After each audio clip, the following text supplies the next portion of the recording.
Laiks atklāt šī vakara minamo māksliniece, un tā, protams, ir Lilija. Mans prieks tevi redzēt. Paldies jums milzīgs, man prieks te būt pie jums ciemos. No kurienes tu pie mums tagad esi atbraukus? Visi domā, ka tu esi bāzējusies Londonā. Bet es esmu bāzējusies Parīzē īstenībā. Otrā stilīgākajā megapolē, ja? Kura tad ir pirmā? Ņujorka, tu domā? Varbūt Ņujorka, bet es domāju no Eiropas. Milāna? Nu, tā kā tagad jau ārpus Eiropas ir United Kingdom, ne? Bet abas divas ir vienādi mīļas, vienādi mega lielas un interesantas, bet jā, šobrīd es esmu no Parīzes. Nu, lūk, un no Parīzes tu atvedi to jauno dziesmu, kuru mēs pēc mirklīša dzirdēsim arī radios konto ētrā, vai tā ir tapusi kaut kur citur?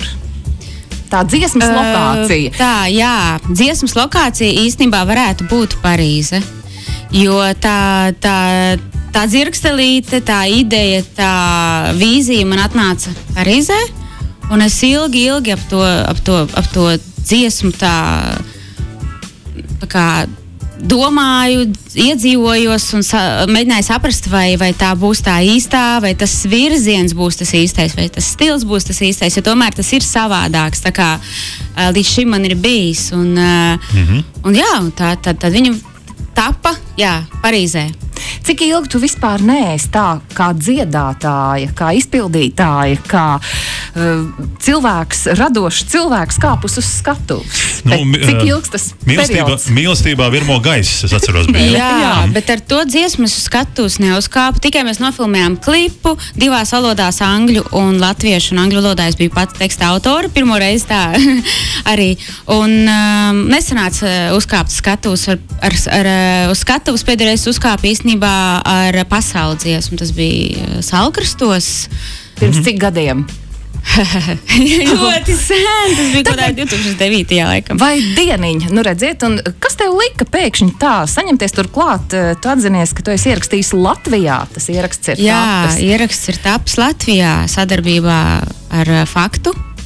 Un, jā, tas arī Jelgavas mākslinieks. Jā, viņš arī no Jelgavas, un dziesmas vārdus man palīdzēja uzrakstīt Katrīna Kreile arī no Jelgavas. Tā kā mēs visi trīs jelgavnieki un esam tā kopā tādā pašā komandā.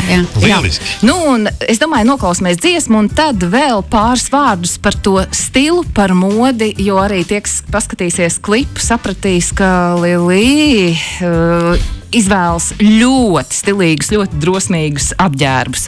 Nu tad, Lilija, piesaki savu dziesmu. Dārgie radio klausītāji, lai skan diena pret nakti, man jaunā dziesma.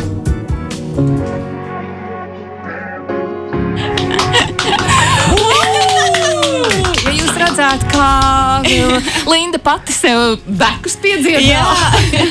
Jā, un performē arī ar visām kustībām. Tieši tā, jā. Tos es tā kā no videoklipa. Nu jā, bet Linda, par to stilu runājot, tu esi mēģinājusi gan radīt dažādas smaržas, kosmētiku. Tev ir vēl bijušas interesantas tādas, ar fashion saistītas lietas. Tu esi jau radījusi to tērpu, kurš tev pašai šķiet vislabākais, visinteresantākais, un vai tu turpināsi ar to modes tērpu lietu nodarboties? Ir darīts ļoti daudz, kas arī saistībā ar modi. Pašlaik es esmu īstenībā iesaistījusies spāņu zīmola Novalis, ja jūs ziniet. Laura Anspaka, tā ir mākslinieca arī no Jelgavas, manas māsas klases biedrene, un viņa radījuši šo burvīgo zīmolu. Viņa arī tagad veido tērpus tautumeitām, jau bija tērpi Latvijas atlasē uz Eirovīziju, un tagad būs arī uz Lielo Eirovīziju. Un mēs kopā sadarbojamies, es visādā veidā viņu atbalstu, gan ar šāda ar idejām, un, jā, man patīk kaut kā tā sadarboties ar jauniem māksliniekiem, jo viņi ir inovatīvi. Pilnīgi kaut kāds fresh, viņiem ir skatījums uz dzīvi. Svaigs skatījums. Svaigs, jā. Tā kā es Skaties, Lilija, un ja tev būs svaiga dziesma, nākamgad varbūt tu pats startēsi Eirovīzijā, tātad tev jau par tērpu vairs nav īpaši jāraizējas, jā? Arī, jā. Smaržosi arī labi uz skatus. Es dejo lieliski. Paldies.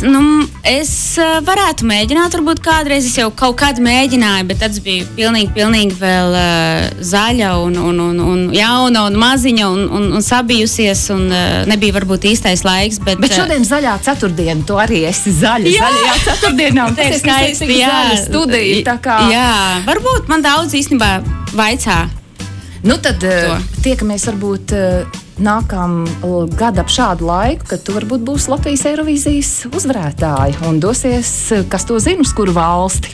Ja? Varbūt. Turamīkšķis, paldies tev, ka atnāci ciemos un paldies te visiem. Diena pret nakti. Brīnišķīga dziesma, es teiktu, hit potenciāls un arī uzskatu, ka producents ir no hip-hop pasaules modīgs beats. Paldies. Jā, un klausītājiem patīk, raksta laba dziesma, forši, malacis, paldies, Lilija, un tā tālāk. Paldies jums visiem, paldies klausītāji, paldies. Radio Kondo.